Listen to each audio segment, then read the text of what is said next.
ज़रूर कीजिएगा। मेरे जो वालिद थे, मैंने जैसे बताया बहुत पढ़े लिखे थे, तो उन्होंने बहुत गरीब भी थे, उनको कभी कोई नौकरी नहीं मिली, हार्डली उनके पास पैसे होते थे।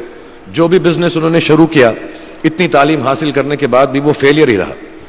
लेकिन उन्होंने बहुत प्यार दिया, और क्योंकि उनके पास पैसे नहीं होते थे तो मेरे हर जन्मदिन पे अपनी कोई पुरानी चीज मुझको दे दिया करते थे।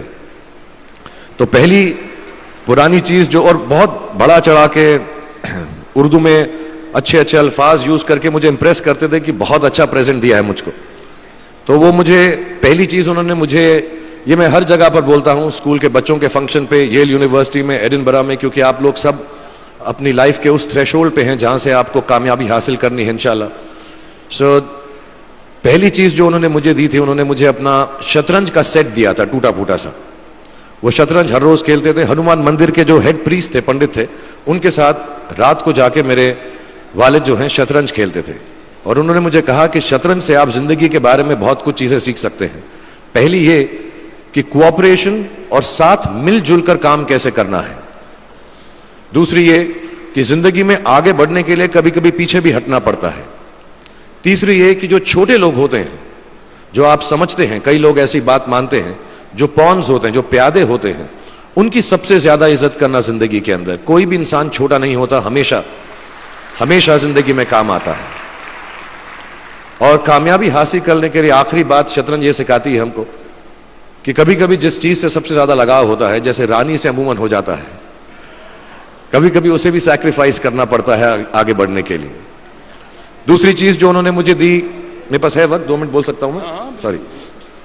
दूसरी चीज जो उन्होंने मुझे दी थी, वो एक टाइपराइटर दिया था। आज के जमाने में आई डोंट थिंक किसी को, बहुत सारे बच्चे होंगे यहाँ पे जिनको मालूम भी नहीं होगा टाइपराइटर कैसा लगता है। अब सब कंप्यूटर पे काम करते हैं। तो टाइपराइटर के ऊपर जब आदमी लिखता है और अगर गलत लिखता है तो उसको मिटाने में बहुत तकलीफ होती है। So you have to be very diligent, बहुत ध्यान से लिखना पड़ता है, हम गलती नहीं कर सकते। और टाइपेक्स यूज करते थे टाइप को निकालने के लिए, कभी उंगली फंस जाती थी उसकी कीज के बीच में, मगर बहुत मेहनत से, बहुत डिलिजेंस से काम करना पड़ता था। तो जब मैं उस पर टाइपिंग सीखा स्कूल में कॉमर्स करते वक्त, so the only thing I realise is that practice makes you perfect. तो जो भी काम आप जिंदगी में करें उसको डिलिजेंस से करें, ऐसा करें कि कोई गलती ना हो, अपना पूरा दिमाग लगाकर करें, सोच समझ कर करें। ऐसे करें कि ये काम जिंदगी में आपका पहला काम है और इसके बाद आपको मौका नहीं मिलेगा, और शायद ये काम आपका जिंदगी का आखिरी काम है, इसके बाद फिर मौका नहीं मिलेगा। So do it with that kind of diligence. तीसरी चीज उन्होंने मुझे कैमरा दी थी, क्योंकि बहुत गरीब थे, वो कैमरा चलता नहीं था बिल्कुल भी, सिर्फ उसके व्यू फाइंडर से बड़ी अच्छी अच्छी तस्वीरें दिख जाती थी, लेकिन खिंचती बिल्कुल भी नहीं थी। और इससे मुझे उन्होंने सीख दी कि जो हमारी क्रिएटिविटी होती है, हम जो भी, कभी कभी हमारी हॉबी होती है, कभी कभी हमारा उससे प्यार होता है, लेकिन हम उसको अपनी नौकरी नहीं बना सकते, अपना काम नहीं बना सकते। बहुत कम लोग ऐसे फॉर्चुनेट होते हैं जैसे मैं हूं कि जो मेरी हॉबी थी, जिस चीज से मुझे प्यार था, कलाकारी से, एक्टिंग से, वो मेरा पेशा भी बन गया। अमूमन ऐसा होता नहीं है, लेकिन जो हमारी कला है, चाहे वो पोएट्री है, चाहे वो लिखना है, चाहे वो पेंटिंग है, चाहे जो भी चीज, गाना है, अकेले में गाना है, हमारी क्रिएटिविटी जरूरी नहीं है कि दुनिया एक्सेप्ट करे। जैसे उस कैमरा की तस्वीरें दिखती नहीं है, लेकिन उसमें देखने से खूबसूरत लगता है हर कुछ, वैसे ही आपकी जो क्रिएटिविटी है वो अपने लिए रखें, क्योंकि जिंदगी में कभी ना कभी, कहीं ना कभी ऐसा मुकाम आएगा जब आप बहुत अकेला फील करेंगे। हो सकता है दुख का समय भी आए, उस वक्त आपकी जो क्रिएटिविटी है वो आपकी सबसे अच्छी दोस्त होगी, दुनिया उसको माने या ना माने। मैं बहुत खराब पोएट्री करता हूं, लेकिन जब भी दुखी होता हूं तो लिख लेता हूं। सराफ साहब से मैं अब सीखना भी चाहता हूं। मैं रेखता पे जाऊंगा, मुझे लगता है ये कमाल की साइट है, थोड़ी मैं शायरी वगैरह सीखूंगा।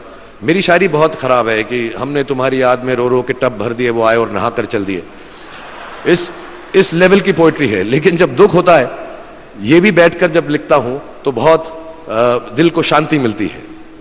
आखिरी चीज मेरे वालिद जी ने मुझे दी थी, वो दोनों मिक्स है, मैं जल्दी खत्म करता हूं क्योंकि आप लोगों के पास वक्त नहीं है, आप लोगों को अपनी डिग्रीज लेनी है, सोच रहे होंगे इतना वक्त जाया कर रहा है हमारा ये।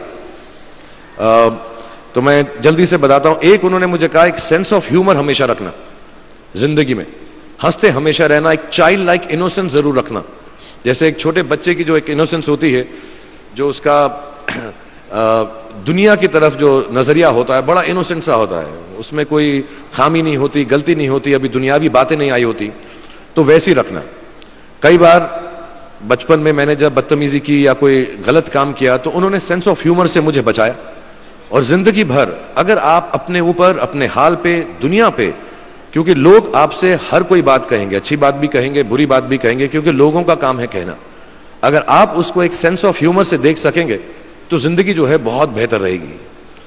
And last not the least, what my father gave me, what my mother gave me and what your parents have given you, आपके जो पेरेंट्स हैं जो आपको दिया है, वो सबसे बड़ी गिफ्ट है, गिफ्ट ऑफ लाइफ।